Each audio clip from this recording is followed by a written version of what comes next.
Bon, le programme CER, c'est une des missions majeures du Parc naturel régional de Corse, puisque c'est une mission qui a débuté au début des années 70, quand le parc s'est créé, puisque l'espèce corso-sarde, le cerf corso-sarde, venait de disparaître fin des années 60, 1969 exactement, en Corse. Donc, dès sa création, le parc en a fait un de ses objectifs premiers, à savoir donc réintroduire cette espèce endémique à forte valeur patrimoniale pour la Corse qui avait disparu. Donc, il y a eu une mise en coopération avec nos homologues de Sardaigne qui a permis de réaliser un premier transfert d'animaux en 1985 dans un enclos d'élevage qui avait été mis à disposition par la commune de Cointes. Donc dans ce premier enclos de Cointes, en 1985, les 4 premiers cerfs sont amenés en Corse. L'élevage a débuté, ça a très bien fonctionné, à tel point qu'on a dû créer 2 autres enclos d'élevage en Corse. Et consécration du programme avec la première opération de réintroduction in natura qui est effectuée en 1998 en Alta Rocca, sur la commune de Cointes. Donc de 1998 à mars 2016, il y a eu un peu plus de 260 animaux réintroduits sur 5 secteurs différents. Donc le secteur Cacciagiunzani, le Venaché, le Fiumorbo, l'Alta Rocca et les 2 Sordi Uisevi. Donc là, les dernières opérations de réintroduction, comme celle d'aujourd'hui, elles s'inscrivent dans le cadre d'un programme LIFE qui est effectif depuis septembre 2012, qui est un programme transfrontalier entre l'Italie, la Corse et la Sardaigne, qui regroupe donc 5 partenaires, 2 provinces sardes, Medio Campidano et Ogliastra, l'Ente Foreste de la Sardaigne, l'ISPRA pour l'Italie et donc nous, le parc régional.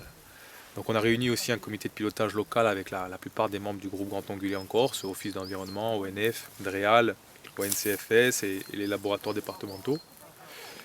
Et donc ce programme a une durée de 5 ans et demi, s'axe autour de 3 volets principalement, la conservation et le suivi des populations, donc l'acquisition de données et d'informations sur l'écologie de l'espèce, puisqu'il y a encore énormément de choses à apprendre, notamment via la télémétrie GPS, puisque les animaux sont équipés en collier GPS cette fois-ci.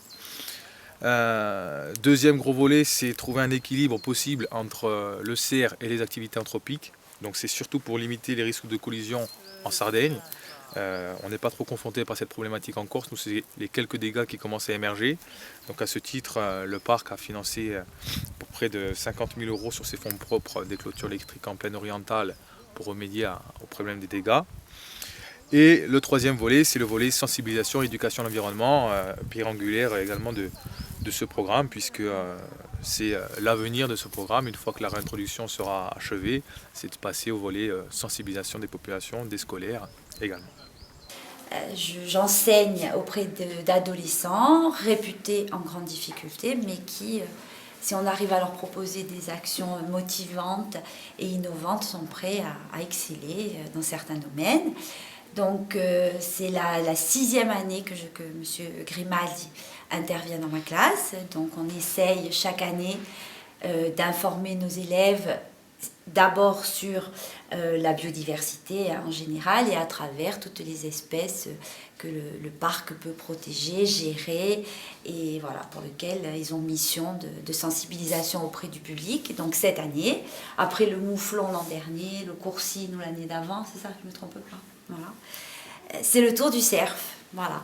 Alors nous avons, comme chaque fois, nous découvrons les outils proposés par le parc.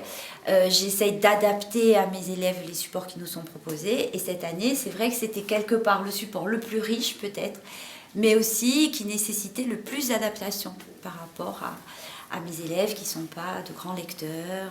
Voilà. Donc finalement, à partir du décodage de ces panneaux, mais aussi le visionnage des films, voilà, nous avons quand même multiplié les supports.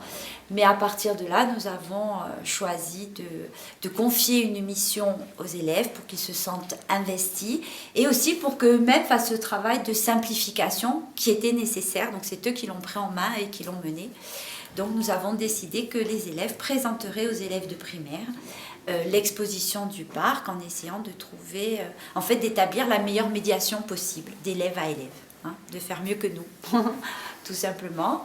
Et puis en fait, de cette idée de départ, on a créé beaucoup de choses et les élèves ont élaboré un livret en complément de l'expo que tous les enseignants ont reçu et que chaque enseignant pourra utiliser à sa guise.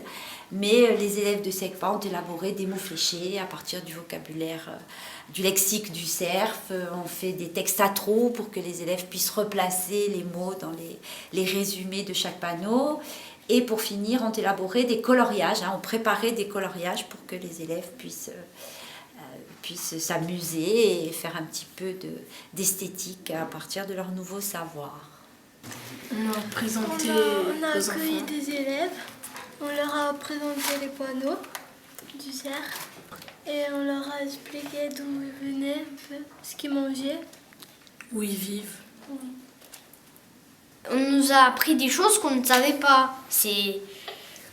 On voulait apprendre des choses sur le cerf, on croyait en savoir, mais on ne savait presque rien dessus. Donc on a voulu, quand on nous a dit qu'on pouvait faire ça, et qu'on nous a donné toutes ces fiches, on s'est intéressé et on a voulu venir. Déjà, je ne pensais même pas qu'on avait une espèce endémique pour la Corse. Je pensais que l'espèce de cerf c'était un peu la même dans toute l'Europe. Mais en fait, je me trompais. Ils sont partis du même point de départ, mais bon, il y a plusieurs sous-espèces. Notre sous-espèce, elle est en Sardaigne, et seulement en Sardaigne et en Corse. Donc elle est un peu endémique. On est quand même content que le parc naturel de Corse nous ait financé et choisi pour cette exposition.